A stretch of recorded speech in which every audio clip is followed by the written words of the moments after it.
vous ai dit au début de l'émission qu'on entendrait un bon témoignage aujourd'hui.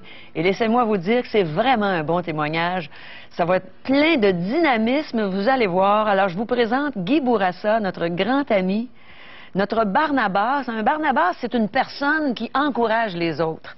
Alors, aujourd'hui, je pense qu'on va être encouragé par ton témoignage, Guy. Merci, Caro. C'est vraiment un plaisir pour moi de pouvoir partager avec tes téléspectateurs mon témoignage, comment Dieu est intervenu dans ma vie. Et juste pour vous aider un peu à comprendre dans la situation dans laquelle j'étais, dans ma jeunesse, j'ai été vraiment caractérisé par la peur de la mort. J'avais peur de mourir. Lorsque mon arrière-grand-père est décédé, on me dit un jour, Guy, ton grand-père va décéder, ton père va décéder et toi, tu vas décéder. Oh là là. Et là, j'avais terriblement peur. Et je me souviens que le soir, quand je me couchais, j'avais peur de m'endormir parce que j'avais peur de mourir pendant mon sommeil. Et là, je ne m'endormais pas, je m'évanouissais. Et là, vraiment, cette pensée de la mort-là m'a hanté pendant toute ma jeunesse. Et à l'été 1981, je m'en souviendrai toujours, j'ai rencontré un chrétien à mon lieu de travail. Et là, on me dit, Guy, fais attention à ce gars-là, il s'appelait Pierrot, fais attention à lui, c'est un sauvé, c'est un sauté.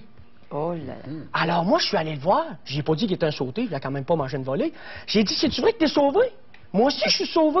J'ai manqué de noyer quand j'étais tout petit. Hey, élabore-nous ça, cette noyade-là. Ben, j'étais sur le bord d'un courant d'eau, j'ai tombé sous l'eau, et là, mes cousins et mes cousines qui étaient très jeunes essayaient d'expliquer à mon père et à ma famille que j'étais en train de noyer, mais personne ne comprenait le message.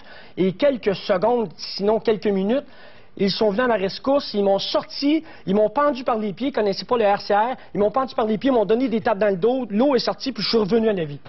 Tu dois être content aujourd'hui que c'est pas arrivé à ce moment-là, que tu es demeuré vivant jusqu'à ce que... Effectivement, j'étais pas prêt à mourir. Mais heureusement que leur méthode a fonctionné. Alors, je suis très heureux. J'ai manqué peut-être un peu d'oxygène au cerveau, mais ça l'explique peut-être un peu le personnage que je suis aujourd'hui, mais quand même, c'est ça. Et en 1981, comme je vous disais, j'ai rencontré ce chrétien-là, et j'ai posé la question, il paraîtrait que tu es sauvé. Et il dit, non, j'ai pas failli me noyer, mais il dit, je suis sauvé parce que le Seigneur Jésus m'a pardonné mes péchés. Hein? Oui, il dit, sais-tu, Guy, quand Jésus est mort à la croix, il a versé son sang, il m'a purifié de tout péché, et maintenant, je suis certain que je vais aller au ciel pour l'éternité. Pour quelqu'un qui a peur de la mort, t'entends parler de ça, ça fait réfléchir beaucoup. Et là, il s'est même dire qu'il y avait la vie éternelle. Moi qui avais peur de la mort, il me parlait de la vie éternelle. Alors là, ça a piqué ma curiosité. J'ai demandé, pour comment est-ce que tu peux être sûr? Il m'a dit, Guy, moi aujourd'hui, j'ai fait la paix avec Dieu. Et je suis certain que si je meurs aujourd'hui, je vais aller au ciel pour l'éternité. Et ça ne dépend pas de moi, ça dépend de ce que Jésus-Christ a accompli à la croix. Et là, c'est viré vers moi. Puis j'aimerais poser la question au téléspectateur. Il dit, sais-tu où ce que tu vas, même que tu meurs? C'est le même qui me l'a dit. Et là, je lui ai répondu, oui, je pense que j'ai fait plus le bien puis le mal, puis ça devrait marcher. Il m'a pas trop certain. Hein? C'est ça, tu sais, je faisais la crainte d'être certain, mais dans le fond, je n'étais pas trop certain. Et là, il me dit, Guy, c'est très important, c'est la question la plus importante dans ta vie. Et il m'a invité à lire la parole de Dieu, la parole vivante. Et là, j'ai commencé à lire ce livre-là en cherchant une personne. Il m'avait dit, cherche la personne du Seigneur Jésus. Parce que moi, j'avais beaucoup de questionnements. Et là, je me suis mis à poser des questions. Pourquoi est-ce qu'il y avait la famine? Pourquoi il y avait la maladie? Et un peu les questions que les gens posent à notre émission, j'avais toutes ces questions-là. Mais lui, il m'a dirigé vers une personne. Il dit, Guy, je ne suis pas capable de répondre à toutes tes questions parce que je ne connais pas complètement les Écritures. Mais il dit, je sais une chose, par exemple. Je connais Jésus-Christ, puis c'est lui que je voudrais te présenter. Il m'a invité à chercher Jésus-Christ à travers les Écritures. Et là, je me suis mis à lire la Bible comme jamais je l'avais lu avant. Il m'a dit, Guy, je te suggère de lire dans l'Évangile de Jean.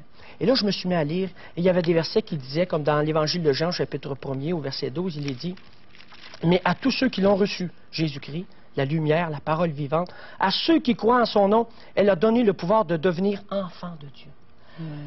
J'ai été marqué, il m'a expliqué comment le Seigneur Jésus m'avait aimé lorsqu'il est mort à ma place à la croix. Que quand il a souffert, il a versé son sang, qu'il avait fait tout ça pour moi, pour que je puisse avoir la paix avec Dieu, que je puisse aller au ciel pour l'éternité. Et là, il y a eu tout un combat dans ma vie, mais en 1981, je me souviens, vers 5h moins 5, je me suis abandonné au Seigneur. J'ai dit, Seigneur, je reconnais que je suis un pécheur. Je voyais toute ma vie se défiler. J'ai compris vraiment mon désarroi. J'ai dit, Seigneur, si c'est vrai que tu sauves, je te demande de me sauver, je te demande de me pardonner mes péchés. Puis je veux comprendre que ce que tu as fait à la croix, tu le fais pour moi un jour, pour que j'ai la paix avec Dieu, que je puisse avoir cette assurance de la vie éternelle, moi qui avais si peur de la mort. J'ai fait cette prière-là et j'ai été vraiment sauvé. j'ai eu ce pardon-là comme jamais j'avais accueilli un pardon. Avant j'avais été à l'église, j'avais une certaine paix. Mais là, j'ai eu une paix qui était pleine et entière. Et c'est vous ce que j'ai dit aux chrétiens qui m'avaient annoncé l'Évangile? J'ai dit, hey, vous avez un problème, je m'en allais en enfer pour l'éternité, je m'en allais pas au ciel pour l'éternité. Vous parlez pas plus que ça du salut, vous parlez pas plus que ça de Jésus-Christ qui sauve. Alors maintenant, tu as l'assurance. J'ai l'assurance. Tu as la vie éternelle. Oui, oui, oui. Ah, c'est merveilleux. Et tu publies cette bonne nouvelle bien haut. Dieu me promeut, dit, tu as à cœur, par les médias publics, d'annoncer la personne de Jésus, alors vas-y. Alors, Et tu connais le moment où tu as connu le Seigneur Jésus. Oui. C'est extraordinaire. Merci, Régent, pour le beau message de l'Évangile. Merci, Guy, pour ton témoignage qui nous a touchés. J'espère qu'on va se revoir bientôt. Et c'est ce que je vous dis. À bientôt. Bye-bye.